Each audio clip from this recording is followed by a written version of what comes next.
Hello and welcome to the June 1st podcast. My name is Ethan Moriarty. I'm a mechanical engineer involved with weather research, and it has been a rough couple of days for the weather community and for many communities outside of the weather field, as many people have experienced the wrath that Mother Nature can bring in the form of tornadoes across the central United States. I felt as though that the podcast episode this week would be dedicated to kind of educating a little bit about what happened and bringing to light some of the things that we can do on the sidelines to help those in need during this rather difficult time. It's tough as a weather enthusiast to witness something like this because obviously the weather is something that I find great interest in, and it always amazes me how much power the sky can possess. And in this instance, boy, did we see Mother Nature on its full display and just how deadly and devastating it can be, which is one of the worst parts of this interest.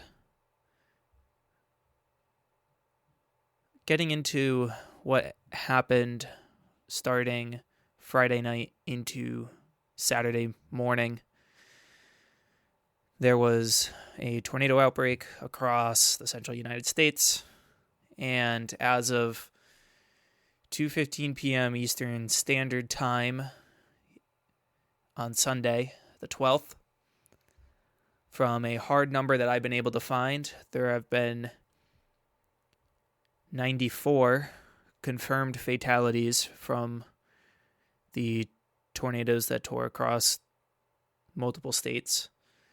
80 of these fatalities were in Kentucky alone, many of which associated with a tornado family, which is being dignified as the quad state supercell. It's unclear whether or not the tornado was on the ground for the entire duration across all those states being Arkansas, Missouri, Tennessee, and Kentucky. But what we do know is that this one supercell was responsible for over 250 miles of extensive damage across those states and taking many, many lives with it. This was not the only tornado to strike that night, as there was another high-strength tornado also in Kentucky in the heavily populated community of Bowling Green, another tornado outside of the St. Louis area on both the western and eastern sides of the city, in the communities of Defiance, Missouri, and Edwardsville, Illinois, where there was a Amazon warehouse hit, which resulted in multiple fatalities. So there were a number of tornadoes that claimed lives across that night and into those early morning hours. Some of the other heavily impacted communities include, but are not limited to, Monette, Arkansas, Leechville, Arkansas, Sandburg, Tennessee, Brenham, Kentucky, Dawson Springs, Kentucky, and of course Mayfield, Kentucky, which has been the epicenter of a lot of the attention that we've been looking at the past 48 hours or so when it comes to what has happened over the course of that night. Getting a little bit into some of the meteorological context of what exactly happened. I know there's been a lot of talk amongst people outside of the weather community. Maybe that's how you found this podcast today. With that said, some of the meteorological things that took place in order that allows this to happen.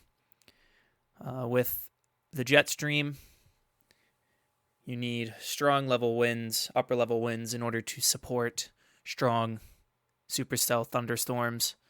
And we had that in place across the region, where there was a ejecting upper level trough, which basically is a giant U shape in the upper levels of the atmosphere. So you're getting this wind that is coming down from the north, coming across the southern United States, and then coming back up to the north through the central United States. And these trough is what can bring a lot of the ample ingredients needed in order to cause an outbreak of this magnitude. Obviously, another thing that storms need is moisture. And with the unseasonably warm air that we have right now over the continental United States, there was a lot of moisture return associated with the upper level low, or the upper level trough, I should say, pulling up from the Gulf of Mexico. And then, of course, you get this cooler air that comes down from the Rockies in Canada that's dragged down by this upper level trough. And then with this moisture return and fast moving winds aloft, it's a lot of instability that can cause thunderstorms to grow into severe status and then eventually turn into supercell thunderstorms, which are rotational thunderstorms that are ultimately responsible for the types of tornadoes that we saw over the course of Friday night into Saturday morning. Right before the event, around 3 p.m. Central Standard Time, the Storm Prediction Center issued a tornado watch across much of Arkansas, western Tennessee, and Mississippi, Missouri, and across what would eventually be the tracks of these tornadoes later in the afternoon. I want to extend a great appreciation for the Storm Prediction Center, as they did a fantastic job forecasting this event well in advance. With the multiple days leading up to the event, there was a lot that was uncertain, and they acted appropriately in highlighting where potential severe weather was going to be and issued tornado warnings accordingly, or I should say tornado watches accordingly before the event, before supercells and storms really started to fire up, and getting people at least aware of what was going on. And they undoubtedly saved multiple lives that night thanks to their actions. And then, of course, the forecast offices across the country and the ones that were directly impacted by this event, they did a fantastic job issuing tornado warnings promptly and giving extended warning times to those that needed to find shelter. So kudos to them, and my hat goes off to them. They do a fantastic job in terms of warning the public when it comes to tornadoes and the devastating impact that they can bring. It is not often that we see tornadoes lasting for extreme lengths of time, but the people at the Storm Prediction Center noted the favorable environment to support long-lived tornadoes, and the forecast offices issued tornado warnings well in advance, like I said. So I think they are the heroes of this event thus far. And then, of course, first responders, well after the event had moved through the communities, they acted not long after the tornadoes moved through these areas and ultimately saved many lives in the moments after these types of tornadoes, which is a very difficult job to do.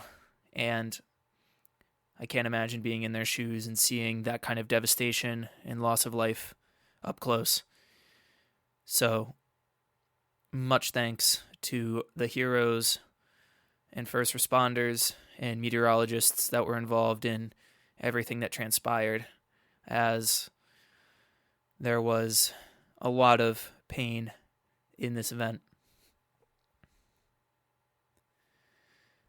I want to highlight real quick places that you can go to donate and help those in need after this event. Places like that include the Red Cross, of course, and their Tornado Relief Fund. There will be links in the show notes that can be accessed in order to find this information and donate to these areas.